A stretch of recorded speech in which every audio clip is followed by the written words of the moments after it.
السلام عليكم ورحمة الله وبركاته طلاب جريد 5 معاكم مستر أحمد إبراهيم والنهاردة هناخد في كونسبت 1 ليسون 4 والليسون 4 هنتكلم فيه عن comparing plant and human system هنقارن بين أنظمة النبات والإنسان. أول حاجة عندنا هناخد إزاي هما بيحصلوا على الإنرجي الطاقة في البلانت إزاي بيحصل على الطاقة؟ أكيد عن طريق الفوتوسينثيس بروسيس. طب إزاي إن هو يصنع أكله؟ طب برضو إزاي إن النبات بيقدر إن هو يصنع الأكل بتاعه اللي هو نوع من أنواع الشجر اللي هو بيكون جلوكوز. علشان إيه؟ علشان يحصل على الطاقة. فاكرين المثال اللي قلته لكم في lesson 1 لما قلنا إن النبات أو إن ماما بتندهني وتقول لي إيه؟ تعالى خد السندوتش ده كله علشان يبقى عندك طاقة تعرف تلعب مع زمايلك. يبقى إحنا محتاجين إن إحنا ناكل عشان ناخد طاقة. فالنبات برضو محتاج كده، بس النبات مش بياكل. هو أنت عمرك شفت نبات واقف كده وماسك سندوتش بيقطم منه؟ ولا ماسك حتة فرخة بياكلها؟ لأ، النبات بيصنّع غذائه بنفسه. يبقى أول حاجة they can manufacture their own food اللي هو glucose sugar to get energy through photosynthesis process. وممكن هنا نحط make اللي هو يعني بيصنّع أو بيعمل غذائه to get energy عشان ياخد الطاقة من خلال عملية الphotosynthesis. ده بالنسبة للplant النبات. بالنسبة بقى للhuman الإنسان، الإنسان ما بيقدرش يعمل غذائه بنفسه. لكن لازم يعمل إيه؟ عملية اسمها إيه؟ eat. لازم ياكل. يبقى الإنسان must eat food throughout the day to get energy. لازم ياكل الأكل على مدار اليوم عشان يحصل على الطاقة. طيب the digestive system الجهاز الهضمي بيهضم الأكل ده digests food into glucose and nutrients. ماشي، بيهضموا بيحولوا الجلوكوز ونيوترينتس وعناصر غذائية. طب ليه برضو؟ علشان الجسم يقدر يمتصها ويستفاد منها عن طريق الدم. Then these nutrients are absorbed into the blood. بيتم امتصاصها عن طريق الدم. طب إحنا كده عرفنا الفرق بين البلانت والهيومن في الإنرجي في الحصول على الطاقة.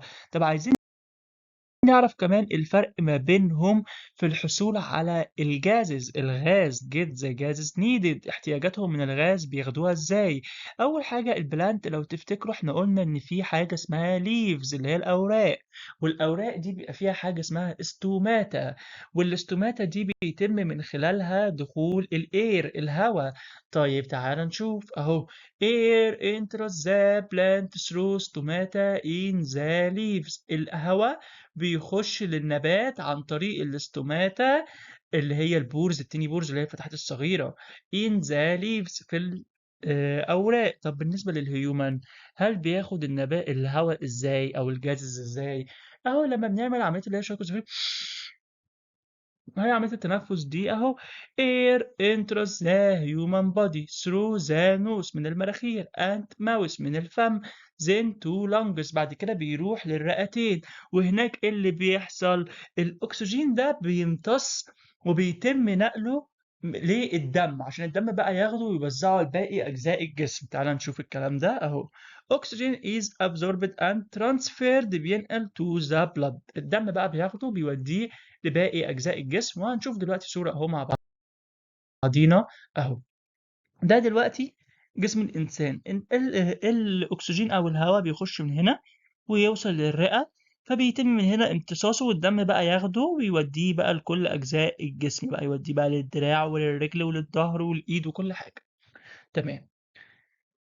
دلوقتي عايزين نتكلم عن circulatory system. بيتكون من إيه circulatory system ده؟ بيتكون من الهيرت والبلاد فيزل دول بيتقسموا حاجتين arteries وفين. وبيتكون كمان من ال قلنا احنا ايه البلاد فيزلز. يبقى هيبقى ايه الحاجة التالتة؟ البلاد اللي بتمشي في البلاد فيزلز. تمام. يبقى هو عندنا بيتكون من الهيرت والبلاد فيزلز اللي هم بينقسموا الارتريز وفين وبلاد. تمام. طيب السيركيلاتوري سيستم ده عبارة عن إيه؟ أنا ماشي عرفت مكوناته. هيرت قلب أهو عندنا أهو في الصورة، وبلاد فيزلز أهي اللي هي دي، وقلنا بتنقسم لأرتريز وفين. الأرتريز هي لونها أحمر، والفين أهو لونها كده الأزرق اللي في الصورة دي، وهنعرف كل واحدة بتعمل إيه. والبلاد ماشي جوه الأرتريز وجوه الفين. تمام. طب ايه برضو السكريتري سيستم ده؟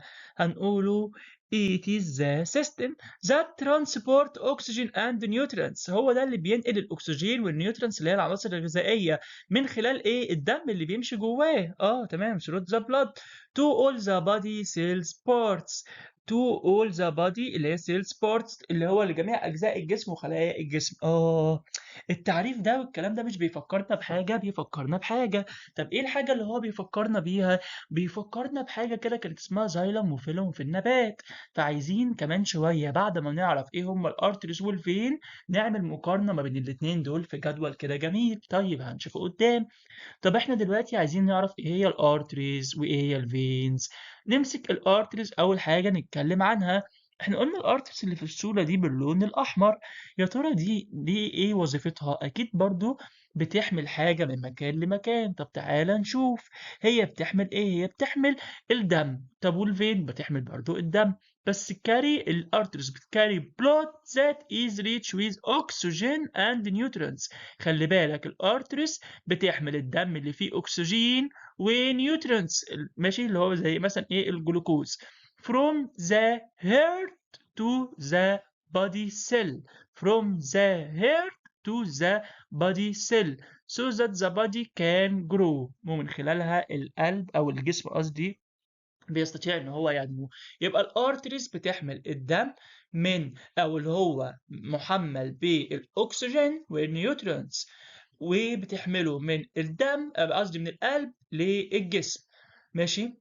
وعن طريق العملية دي الجسم بيستطيع ان هو ينمو. طب الفينز يا ترى بتحمل ايه؟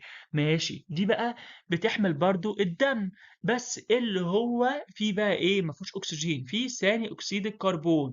and is low in ايه؟ هل حاجة جديدة؟ لا، نيوترينتس بس اقل. ده هنا ريتش نيوترينتس، مليان نيوترينتس، مليان للارتريس، مليان نيوترينتس وقيم غذائية كتير. انما هنا low in nutrients and oxygen back to the heart. بترجعه تاني للقلب. يعني الفين عكس الارتريس return the blood، بترجع الدم اللي هو فيه ثاني اكسيد الكربون دي اكسيد جاز، ثاني اكسيد الكربون and is low in nutrients and oxygen back to heart، بترجعه للقلب.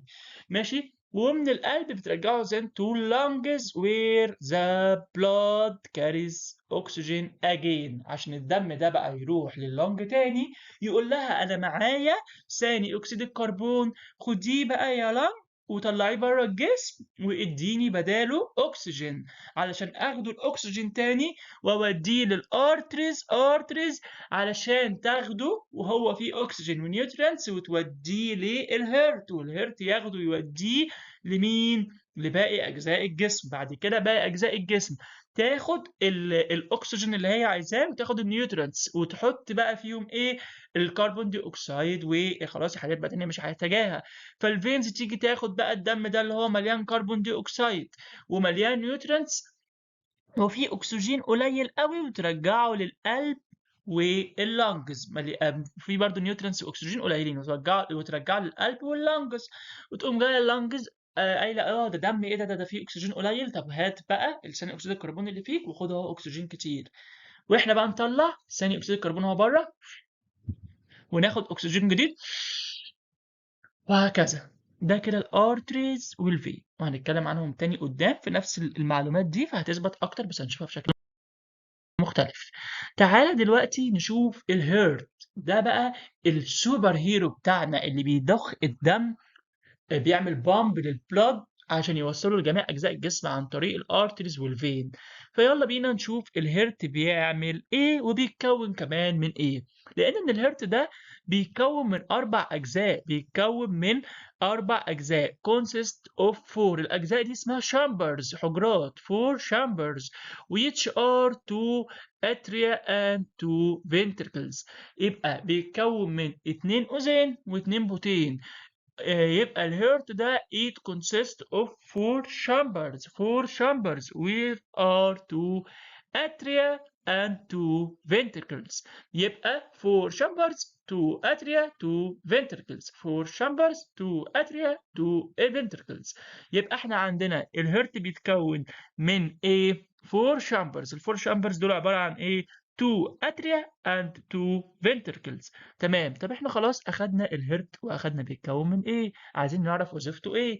it pumps the blood to all the body parts. بيضخ الدم زي ما قلنا لجميع اجزاء الجسم. هل بس كده؟ لأ. it receives the blood again. بيستقبل الدم تاني، يعني هو دلوقتي جاله الدم وراح دخل جميع أجزاء الجسم ويسيبه كده الدم ما يجيلوش تاني وخلاص يبقى ما عندوش دم؟ لأ، بيستقبل الدم تاني، بس الدم ده بقى بيستقبله منين؟ من جميع أجزاء الجسم تاني. ليه؟ علشان الدم ده بيبقى محمل بثاني أكسيد الكربون، فهو ياخده ويروح تاني بقى للرئة ويحمل بالأكسجين، يبعته للرئة يحمله بالأكسجين والرئة تجيبه تاني وهكذا، ويفضل بقى إيه؟ الدم يجي محمل أكسجين يروح للجسم، الجسم ياخد الأكسجين يبقى الدم محمل بثاني أكسيد الكربون، ثاني أكسيد الكربون بالدم يروحوا للقلب، القلب يوديهم للرئة يبدل ثاني أكسيد الكربون بالأكسجين، يقول لك يلا هو دم جديد، القلب ياخده يوديه لجميع أنحاء الجسم وهكذا. طيب إحنا عمالين نقول هيرت ومش عارفة ارتريس وفين، ونقول ان الارتريس دي بتحمل البلاد والهيرت دي بتعمل بامب للبلاد. طب فين البلاد اصلا؟ وهل البلاد دي مش في حاجة بتربط ما بين الارتريس والفين؟ في حاجة اسمها بلاد كابيلاريز. ايه البلاد كابيلاريز بقى دي؟ اللي هي بالعربي كده الشعيرات الدموية. من اسمها كده كابيلاريز جاية ان هي ايه؟ حاجة مصغرة، شعيرات كده صغيرة، فدي بتكون اجزاء صغيرة من البلاد فيزلز بتعمل كونتين ما بين الارتريس والفين. يبقى تعال نشوف كده مع بعض اهو. say are tiny blood vessels تاني صغننة that connected arteries and أو to veins. بتعمل connect الارتريس to veins. تمام. طب فاكر من شوية قلت لك احنا عايزين بقى نقارن ما بين الارترز والفين اللي في الإنسان والحاجة اللي بتعمل نفس العمل بتاعهم في النبات اللي هم مين ومين؟ يلا زايلم والفيلوم. قلت لك هنعمل جدول جميل. طب ما تيجي نشوف اهو، ادي الصورتين ونعمل لهم الجدول. يلا اظهر يا سمسم اهو. عايزين نشوف ايه المتشابه في الجهاز اللي بينقل او النظام اللي بينقل في النبات، والنظام نقل برضو بس في الانسان اللي هو السكيلاتري سيستم، وهنا الترانسبورت سيستم. وايه المختلف؟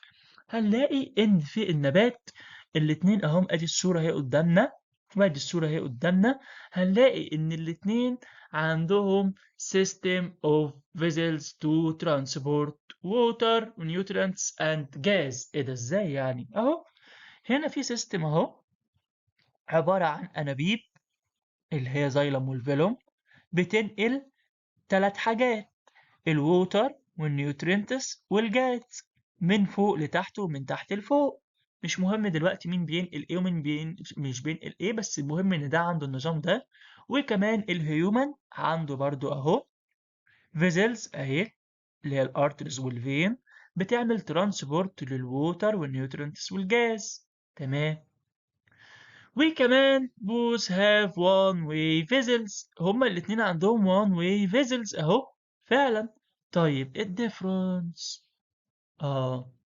الديفرنس في تكويناتهم، ده بيتكون من زايلم وفيلوم، انما ده بيتكون بين ارتريز وفين، هي الارتريز اللي هي الحمراء والفين اللي هي الزرقاء. تمام. طب والزايلم بيعمل ايه والفيلوم بيعمل ايه والارتريز بيعمل ايه والفينز بيعمل ايه؟ تعال نشوف. الزايلم زي الارتريز شويه. الزايلم دي عبارة عن tubes carry water and nutrients from the roots to the leaves. انما الارتريز carry blood، يبقى هنا بتحمل blood، هنا بتحمل water ونيوترينتس. البلاد ده بقى فيه اكسجين ونيوترينتس، اكسجين ونيوترينتس، ومثال النيوترينتس الجلوكوز. هنا بتحمله من الهيرت to all body parts، انما هنا بتحمله من الروتس to leaves. ده كده الزايلم والارترس هنا المقابلين لبعض. طيب الفيلوم والفينز، الفيلوم دي تيوب كاري الشوجر فروم ذا ليفز تو اول بلانت بارت، بعد ما النبات بيصنع غذائه عن طريق عملية الفوتوسينثيز اللي هي فوتوسينثيز بروسيس، عملية البناء الضوئي. بيتم ان هو النبات عايز يبعت بقى الاكل اللي صنعه في الليفز ده لجميع اجزاء الجسم، الجسم او ده جميع اجزاء النبات يعني. بيبعته عن طريق الفيلوم اللي هي ايه تيوبس كاري الشوجر اللي هو الغذاء اللي صنعه من الليفز to all parts أو plant parts. طيب الفينز بتعمل إيه بقى؟ carry blood that contain carbon dioxide from all body parts back to the heart. بتحمل الدم اللي بيحتوي على ثاني أكسيد الكربون من جميع أجزاء الجسم وترجعه تاني للقلب، تقول له يلا ابعته للرئة علشان الرئة تخلي لنا فيه أكسجين تاني وإحنا ناخده عشان نستفاد منه. تمام. ده كده الجدول ده لازم نحفظه كويس أوي أوي أوي أوي، إن هيجي منه أسئلة كتير أوي في الامتحان. تمام. طيب إيه الجزئية اللي هنتكلم عنها؟ هنفصل بقى دلوقتي عن الارترز والفينز وكده ونرجع تاني للبلانت، هناخد حاجة اسمها بلانت فود. البلانت فود دي عايزين نراجع كده على الفوتوسينثيس في حاجة، إن إحنا في عملية الفوتوسينثيس دي اللي هي فوتوسينثيس بروسيس، اللايت انرجي اللي من الصن دي اللي بتعمل لنا ترانسفورمد انتو كيميكال انرجي اللي بتبقى موجودة في الجلوكوز. عشان ايه بقى الفوتوسينثيس بروسيس؟ قلنا لما بتقع على الليف بتعمل ايه؟ بتعمل حاجة اسمها كومبين، بتخلي ان هو يعني الليف بتعمل كولكت لللايت انرجي اللي هي جايه من الصن. يعني بتعمل ايه؟ بتجمع ضوء الصن لايت دي مين؟ الليفز. بعد ما الليفز بتجمع ضوء الصن لايت دي جوه الورقه بتتفاعل مع ايه؟ بتتفاعل مع الووتر والكربون دي اكسيد اللي احنا واخدينه من الهواء. الووتر والكربون دي اكسيد بيحصل لهم كومبين، بيتحدوا مع بعض وينتجوا لنا ايه؟ حاجتين، شوجر اللي هو الفود بتاع النبات واكسجين. تمام. يبقى during photosynthesis process the plant also produce oxygen and water كمان which are released into the air. كمان هو بينتج ووتر اللي هو كده ايه قطرات ماء بسيطة، دول بيطلعوا في الاير. عندنا بقى كده كام معلومة عايزين نعرفهم، إن الفلاورز are reproductive part of many plants. هي دي الفلاورز دي اللي هي الزهرة، هي دي أجزاء التكاثر بتاعت الكثير من النباتات. طيب تعال نتكلم عن الفلاورز ونتكلم كمان عن السيدز ونشوفهم بيعملوا ايه. اهو فلاور اند سيدز. مش عارفين ايه شكل الفلاور قوي، عايزين نشوف لها صورة اهي. هي دي الفلاور. تمام. بيختلف كمان شكلها من نبات لنبات، يعني ممكن يبقى شكلها كده. تمام. طيب الفلاور والسيدز، ودي هنا بيبقى هي فيها سيدز هي كتير. تمام. دول اللي بيعملوا البلانت ريبرودكشن. طب يعني ايه بلانت ريبرودكشن؟ دي عملية process of making a new plant، من خلالها بنحصل على نبات جديد. يبقى احنا هنا النبات عشان يحافظ على نفسه ويزود عدده فبيعمل reproduction. فبيعمل ايه؟ دي عملية making a new plants. طيب ما احنا عايزين برضو نشوف هل الفلاورز دي ليها وظيفة في كده، فنشوف الفانكشن الوظيفة بتاعت البلانتس فلاورز. دي اكيد ليها وظيفة كبيرة. ده بيقول لك الفلاورز هي اللي بتعمل السيدز، produce seeds، بتنتج لنا seeds for the plant that help the plant to reproduce. طب ايه ده؟ ازاي يعني؟ طب ما هي لما بتنتج السيدز انا هستفاد ايه من كده؟ يعني هي الفلاورز دي النقط اللي جوه دي بتتحول لسيدز، وهي دي هنا فيها ايه؟ سيدز، فيها بذور.